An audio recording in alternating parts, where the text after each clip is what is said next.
Voilà, on veut encore se saluer les uns les autres, saluer ceux qui sont avec nous par la visio. Tout à l'heure,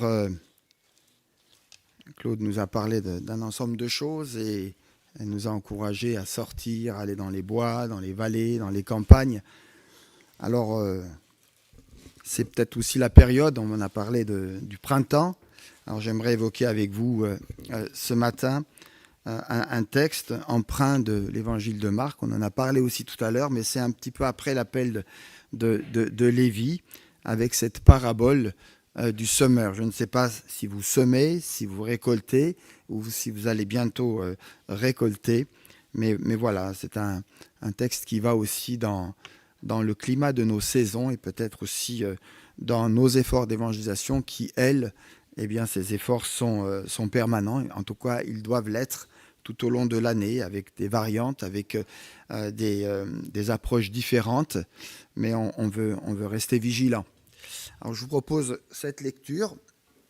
Le titre, eh bien, on garde le titre de ce que nous avons dans nos Bibles, je pense, la parabole du semeur, mais on aurait pu, mais je le dirai tout à l'heure, dire aussi la parabole des semailles, parce que c'est tout à fait lié. Voilà donc la lecture du texte. Jésus se mit de nouveau à enseigner au bord de la mer. Il s'assembla auprès de lui une si grande foule qu'il monta s'asseoir dans une barque sur la mer. Toute la foule était à terre près de la mer et il enseignait longtemps en paraboles et leur disait tout dans son enseignement.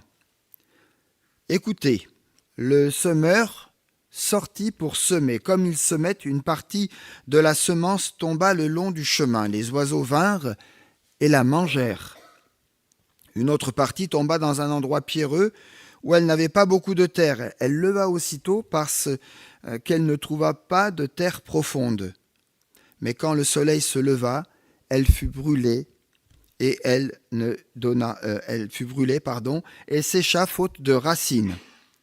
Une autre partie tomba parmi les épines montèrent et l'étouffèrent, et elle ne donna point de fruits. Une autre partie tomba dans la bonne terre, elle donna du fruit qui montait et croissait, un grain en rapporta 30, un autre 60, un autre 100. Puis il dit que celui qui a des oreilles entende. Lorsqu'il fut en particulier, il s'entoura des 12, et les 12 l'interrogèrent sur les paraboles. Ils lui dirent, « C'est à vous qui a été donné le mystère du royaume de Dieu, mais pour ceux du dehors, tout se passe en paraboles, afin qu'en regardant bien, ils ne voient pas, qu'en entendant bien, ils ne comprennent pas, de peur qu'ils ne se convertissent et qu'ils soient pardonnés. » Il leur dit encore, « Vous ne comprendrez pas cette parabole, comment donc comprendrez-vous toutes les autres ?» Voilà, jusqu'ici pour notre lecture. Quelques mots d'introduction. On est devant une parabole que je pense chacun connaît. On retrouve cette parabole dans les autres évangiles aussi, notamment dans l'évangile de Matthieu. Et Jésus nous présente cette parabole au verset 13 comme étant la clé d'interprétation de toutes les autres. Si vous ne comprenez pas cette parabole, c'était la fin de notre lecture, verset 13, comment donc comprendrez-vous toutes les autres paraboles ? Donc cette parabole donne les raisons diverses de la stérilité du terrain. Et en parlant de la stérilité du terrain, on parle et on comprend que Jésus fait allusion ici à la dureté du cœur. Ainsi, notre texte d'aujourd'hui nous renvoie, on est au tout début du ministère de Jésus et ça se passe en Galilée. Alors juste pour rappel, les Galiléens étaient une population méprisée, surtout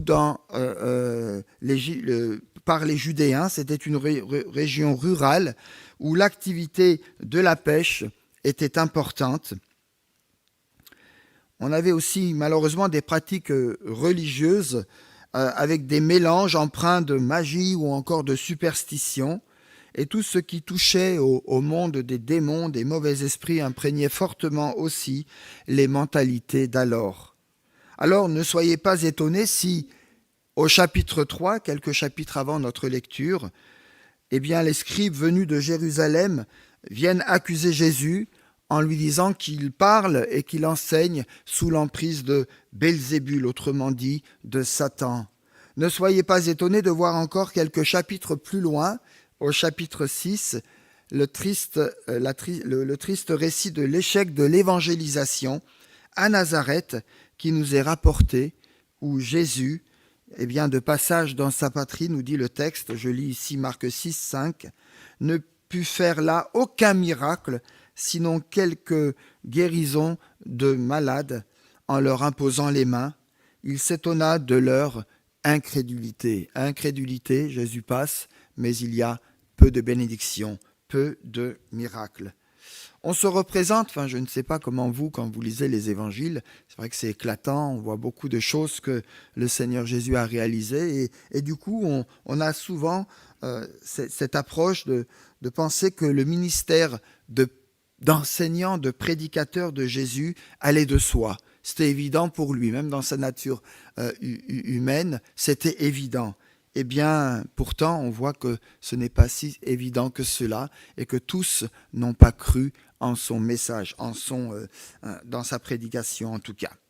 Alors, on va essayer d'un petit peu avancer avec le texte, avec un grand titre qui va nous accompagner un petit peu avant qu'on puisse avancer.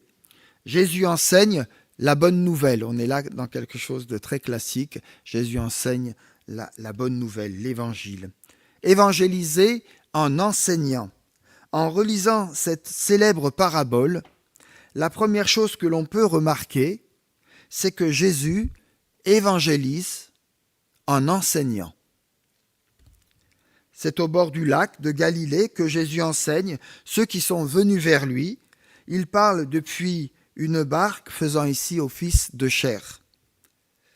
Dans notre esprit aujourd'hui, l'évangélisation se résume-t-elle à un effort ponctuel, forcément dans l'Église, mais distinct des autres activités de l'Église?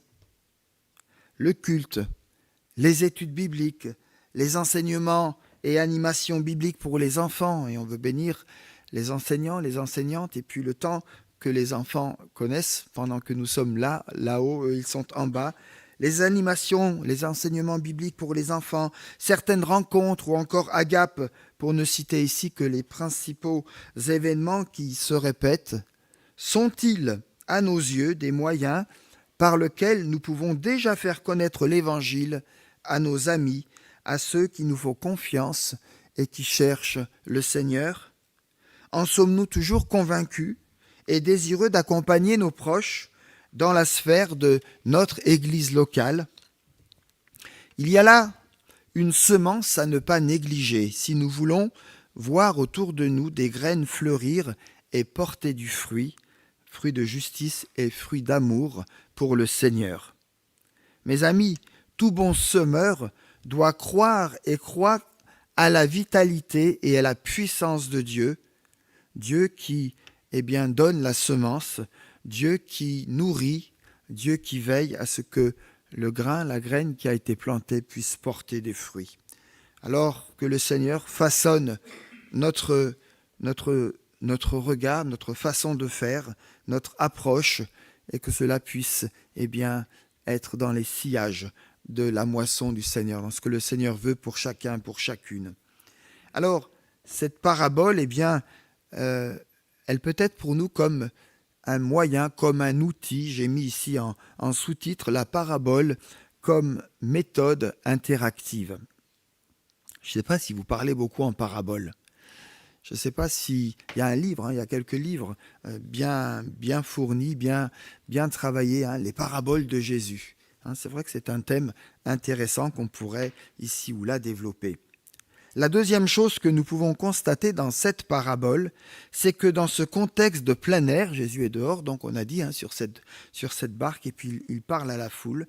Jésus va capter l'attention de la foule en l'amenant à réfléchir, en l'invitant à décoder le sens de la parabole et de ce qu'il est en train de commenter. Alors je ne sais pas si on arrive à se réaliser, il est là sur la barque à quelques distances de la foule, et puis il arrive à capter l'attention de cette foule gigantesque au travers de cette parabole et de l'enseignement qu'il donne. D'une certaine façon, Jésus nous explique le pourquoi des paraboles. Elles opèrent en fait un triage entre ceux qui cherchent sincèrement la vérité et les auditeurs frivoles.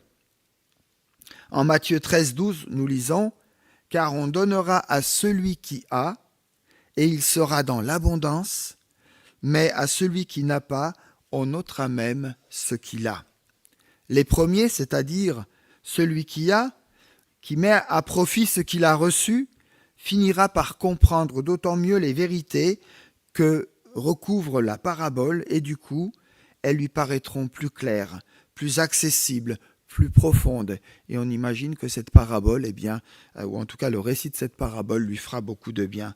Les auditeurs frivoles, celui qui n'a pas, c'est celui qui ne comprend pas le sens profond, le sens caché de la parabole et qui trouvera ici ou là un prétexte ou une excuse pour dire « je ne comprends pas, ça ne m'intéresse pas, ça ne m'apporte pas grand-chose ». Une parabole n'a l'air de rien au premier abord et pourtant, par sa comparaison qu'elle tire souvent de la nature ou de la vie courante, elle interpelle notre auditeur par son caractère vivant et souvent familier. Je crois que le mode parabole est à réorienter dans nos échanges, dans nos discussions avec les autres et peut-être mériterait davantage d'attention dans notre approche ou dans nos efforts d'évangélisation. En composant avec les éléments de la vie quotidienne qui nous entourent, une histoire, une intrigue, des voitures un peu particulières avec un sens derrière, et puis on revient sur le texte biblique, parfois des récits qui sèment le doute, peut-être parfois même des histoires un peu piquantes pour interpeller notre interlocuteur dans son cœur, toutes ces approches peuvent être une manière de l'aider à comprendre à salut les vérités spirituelles que le Saint-Esprit est en train de lui révéler. Alors peut-être méditons davantage sur les paraboles du Christ en nous posant la question suivante. Quelles sont aujourd'hui les images qui pourraient inciter nos contemporains à une réflexion personnelle, qui les obligerait à une remise en question sur eux-mêmes? Ça peut nous aider. En tout cas, c'est un bel outil. Qu'est-ce que nous dit ou qu'est-ce que nous rappelle cette parabole ? Jésus est lucide sur son auditoire. On pense qu'il y a là une grande foule, mais voilà, Jésus est lucide par rapport à ces personnes qui sont là. Si tous sont capables d'entendre cette histoire, tous pourtant n'ont pas saisi le sens de ce que Jésus a dit. Tous ne se sont pas laissés transformer par son propos. Même les disciples ont eu parfois du mal à comprendre, sans compter toutes les fois où on les verra en douce demander au Seigneur Jésus de leur expliquer telle parabole ou telle explication quand ils ont osé le faire, parce qu'ils avaient parfois un peu peur ou ils n'étaient pas forcément bien disposés à le faire. Le semeur a beau semer avec soin, c'est une réalité, nombre de grains seront perdus. Mais Jésus n'est pas ébloui par la foule immense des auditeurs qui se trouvent à ses côtés. Combien d'entre eux resteront fidèles aux enseignements qu'il leur donnera? Et pas que simplement cette parabole, mais tout au long de sa vie, Jésus va enseigner. Combien vont être interpellés? Pourquoi pas tous? C'est des questions qu'on peut se poser. Enfin, c'est Jésus qui prêche, c'est le Fils de Dieu. Il a l'art, il a la manière, il a l'onction, il a la capacité. Pourquoi pas tous? Est-ce la faute de la semence ou du semeur? Ou bien des intempéries, des circonstances adverses? D'où vient que le même soleil qui a pourtant brillé et recouvert toute la moisson fait périr un certain nombre d'épis et pas d'autres? Vous le savez, et puis ça peut être aussi l'image ou le symbolisme dans notre vie chrétienne. Quelques pierres par-ci par-là qui n'ont pas été débarrassées du sol, ou encore quelques racines tenaces qui auraient dû être enlevées et qui sont là, suffisent pour que la parole qui a été plantée en nous ne produise son fruit. C'est alors au moyen parfois de la souffrance, de l'épreuve, tant physique que morale, que Dieu laboure les cœurs pour que la parole de Dieu y soit malgré tout reçue avec douceur. À cela s'ajoute un autre facteur déterminant, à savoir l'écoute. Écouter la parabole nécessite une écoute personnelle.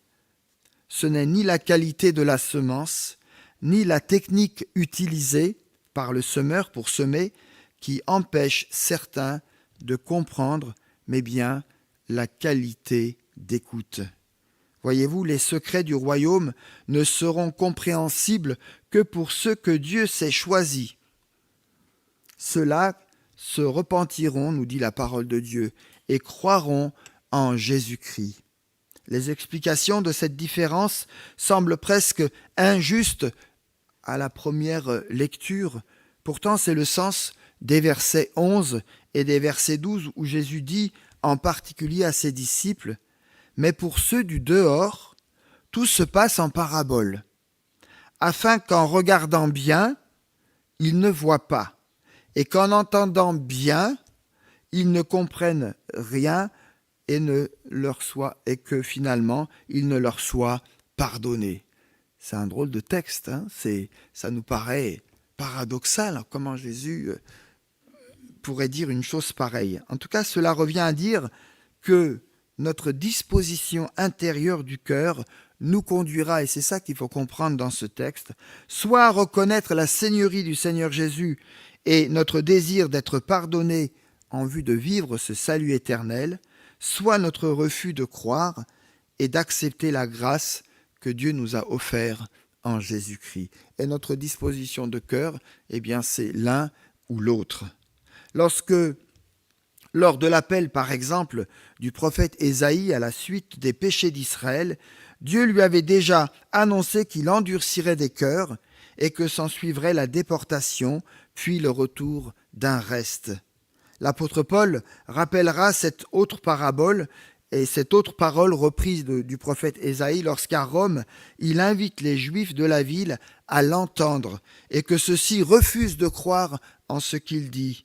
Alors Paul fondera sa parole sur la légitimité d'annoncer le royaume non plus aux Juifs, mais aux païens. Et je vous renvoie au texte d'Actes chapitre 28, et à partir des versets 17 où Paul s'exprime là-dessus.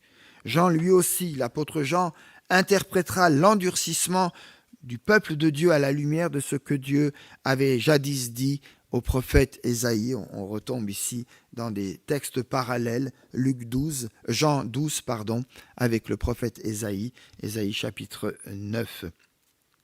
Le fait que le mystère du royaume de Dieu reste caché pour beaucoup est conforme au dessein de Dieu. Dieu seul connaît les siens et ceux qui se tourneront véritablement vers lui. Ce bout de verset, mais pour ceux du dehors, ne doit donc pas signifier pour nous qu'ils n'ont pas la possibilité de croire, mais pour certains, en tout cas, c'est ce qui ressort de ces textes, la prédication ou l'annonce de l'Évangile et la foi en Jésus-Christ reste pour certains quelque chose d'obscur, de difficile à recevoir, et du coup il y a là de l'incrédulité, il y a là de la résistance.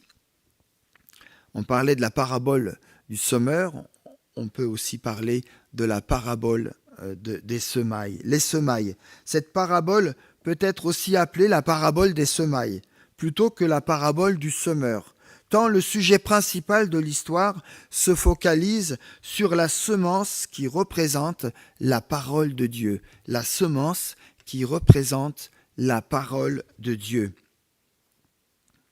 C'est peut-être pour cela que Jésus ne juge pas nécessaire d'expliquer qui est celui qui sème. Alors, en réfléchissant et en disant cela, je pense que c'est juste de pouvoir le dire. C'est un porte-parole, un prophète ou le prophète, tel que la Bible l'avait annoncé dans l'Ancien Testament.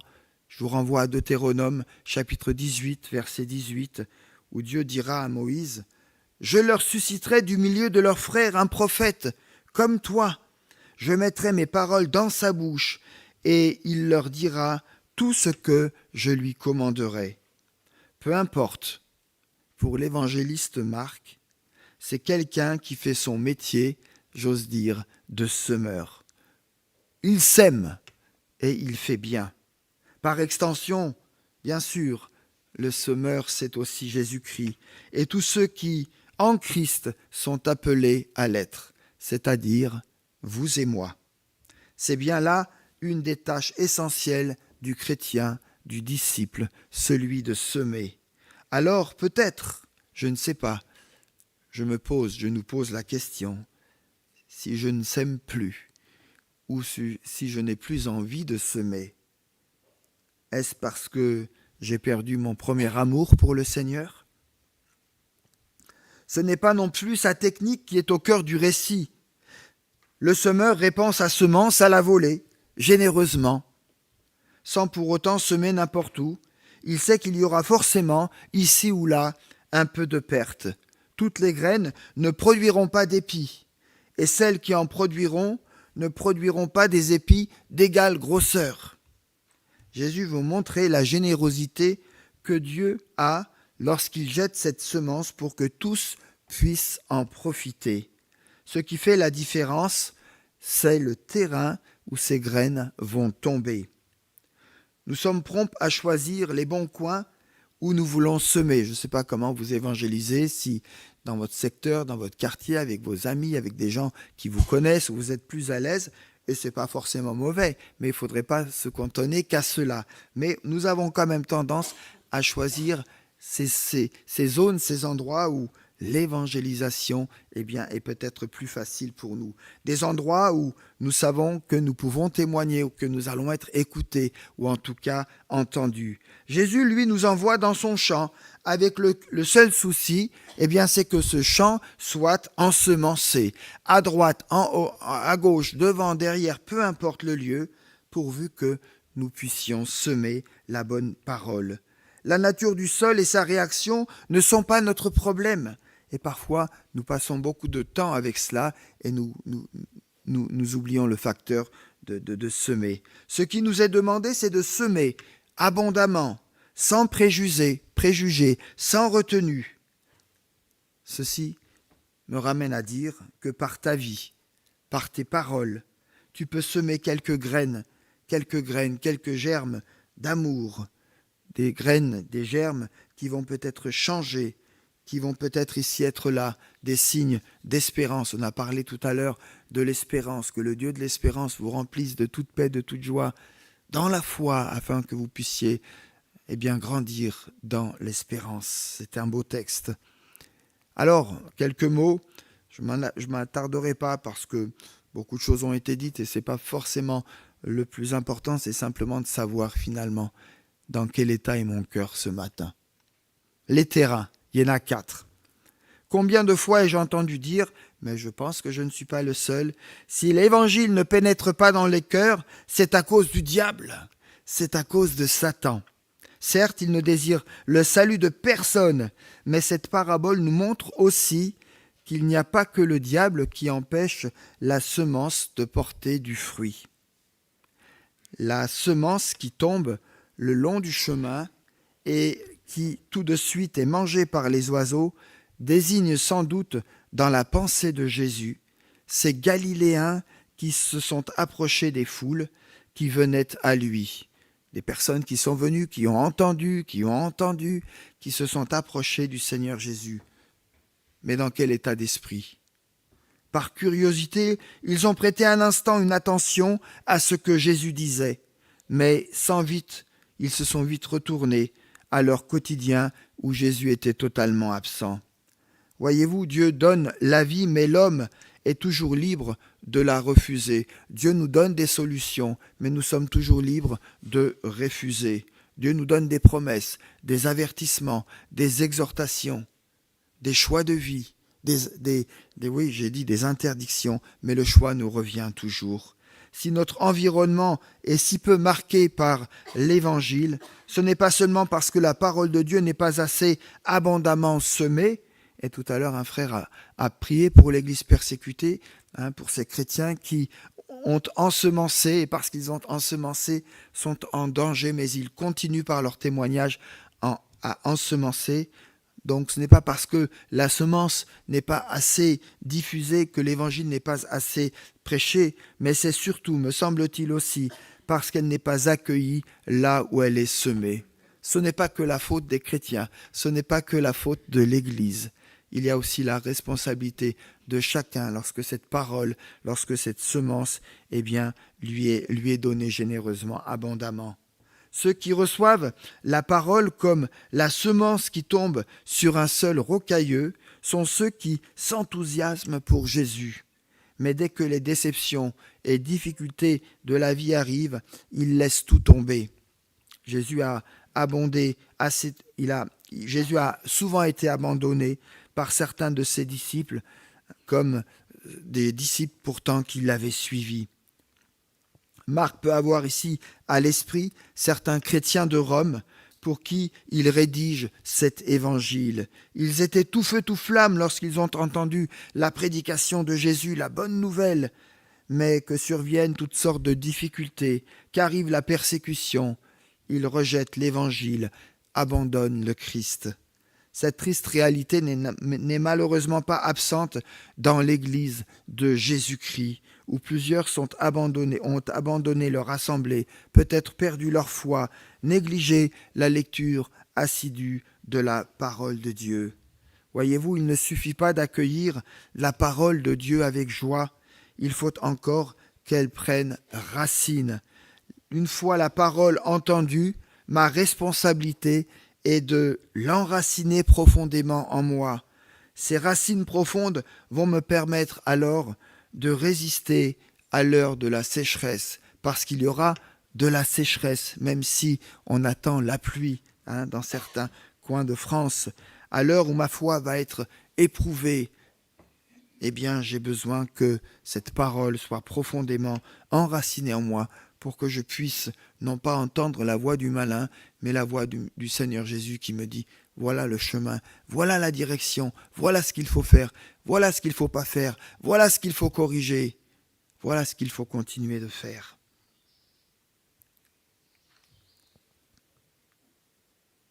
Il est question aussi des épines.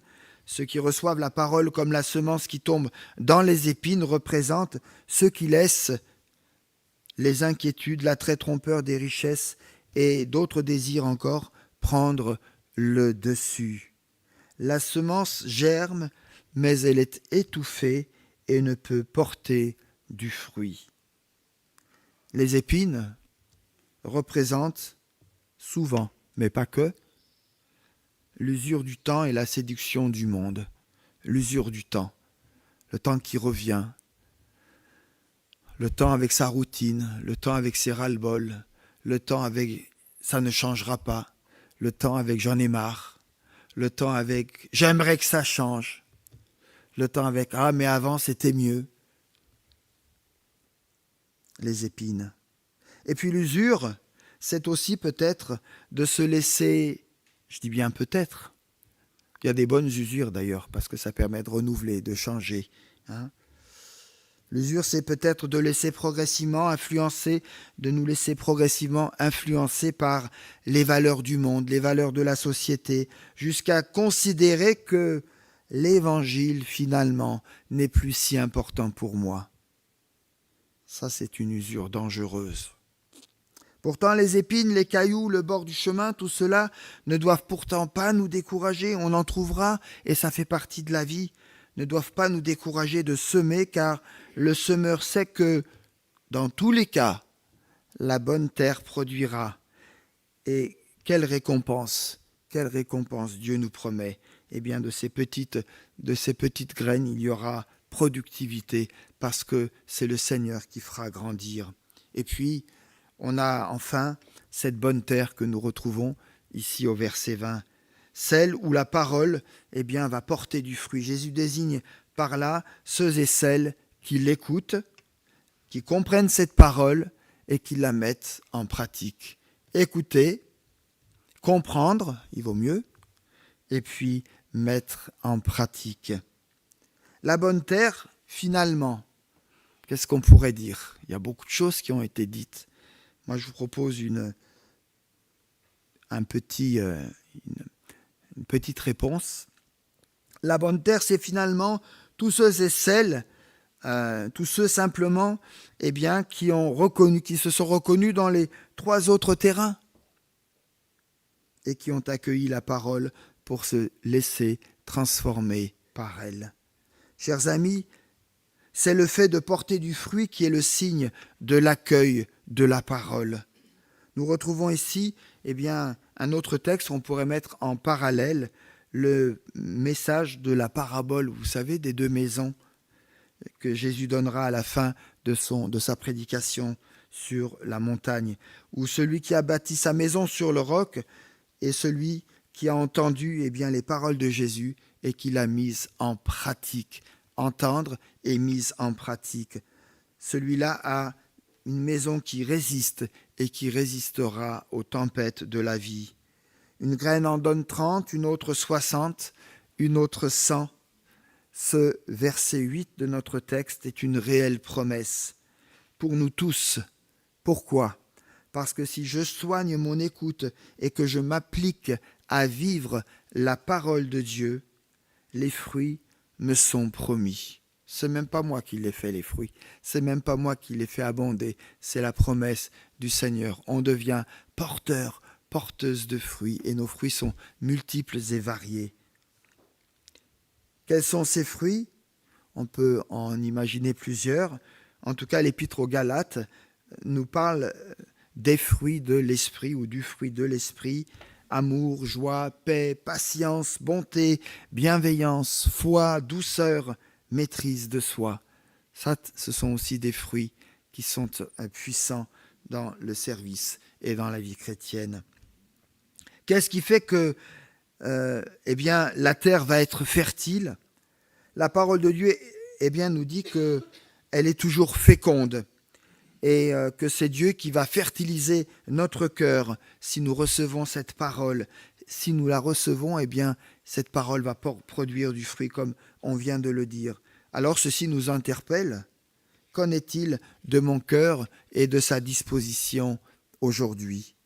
Est-il un cœur encore de pierre, un cœur résistant, un cœur qui entend mais qui ne met pas en pratique, un cœur qui entend, qui manipule et qui prend ce qui lui semble bon, ou est-il un cœur de chair à l'écoute et à la transformation permanente et quotidienne du Seigneur ? Est-il un cœur encombré de broussailles ou a-t-il été nettoyé une fois pour toutes ? Comme je l'ai évoqué précédemment, l'écoute fructueuse de la parole de Dieu passe par la reconnaissance que Jésus est bien le Christ, envoyé par Dieu pour changer notre cœur de pierre en cœur de chair et pour nous purifier de tout ce qui nous empêche de produire du fruit.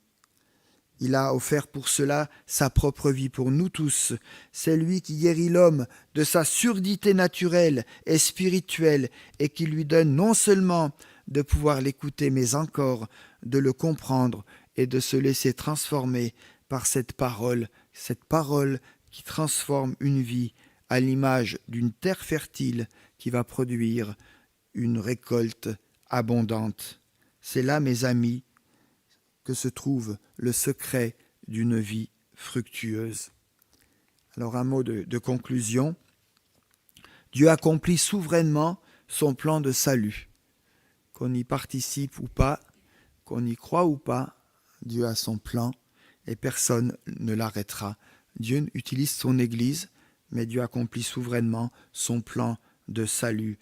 Que les hommes le veuillent ou non, son royaume se développe et se développera et une semence en jaillira.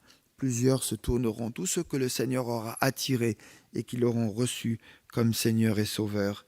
C'est parce que la parole de Dieu est vivante et inspirée qu'elle ne retourne pas à lui sans effet, sans avoir exécuté sa volonté et accompli avec succès ce pourquoi elle a été envoyée, ce pourquoi elle a été prêchée. C'est pour cela qu'elle va croître et qu'elle va s'étendre de par le monde.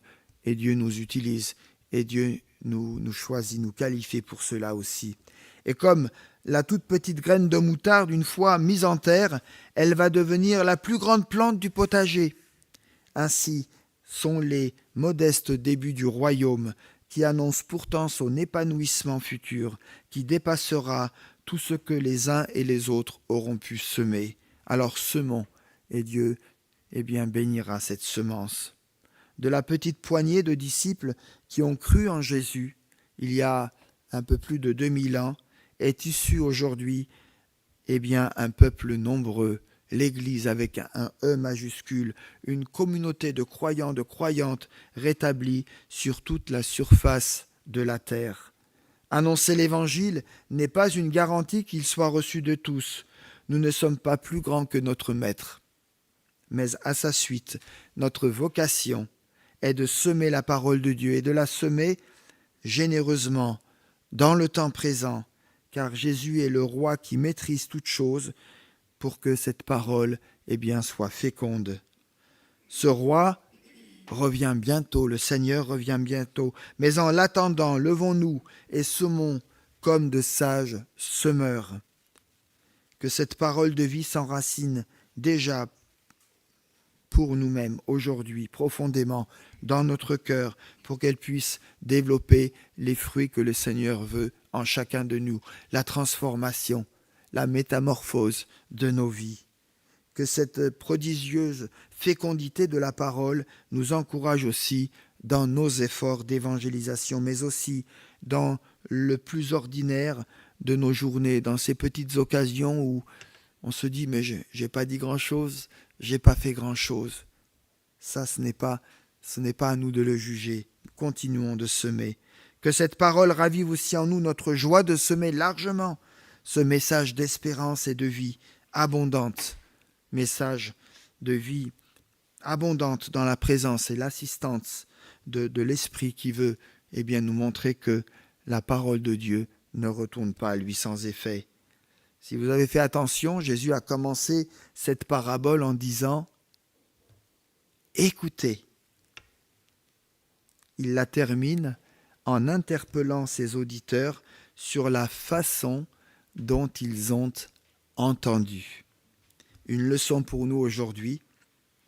Je suis invité à devenir une bonne terre qui accueille la semence, qui accueille la parole, pour que celle-ci se multiplie en moi et que je puisse enfin, à mon tour, semer autour de moi. C'est ce que Dieu nous propose, c'est ce que Dieu veut faire avec chacun, c'est ce que par la grâce de Dieu, ici et là, nous tentons de faire en Église. Alors que Dieu nous bénisse ensemble, que Dieu nous fortifie dans ce que nous faisons, dans ce que nous entendons aussi. Et puis s'il y a des broussailles, des épines, des pierres, des caillasses qui ne sont pas à leur place et qui viennent endommager notre vie ou peut-être la vie de l'Église, ou simplement le royaume que le Seigneur prépare avant son retour, soyons humbles, soyons repentants et laissons le Seigneur nous transformer de gloire en gloire, selon sa promesse. Amen.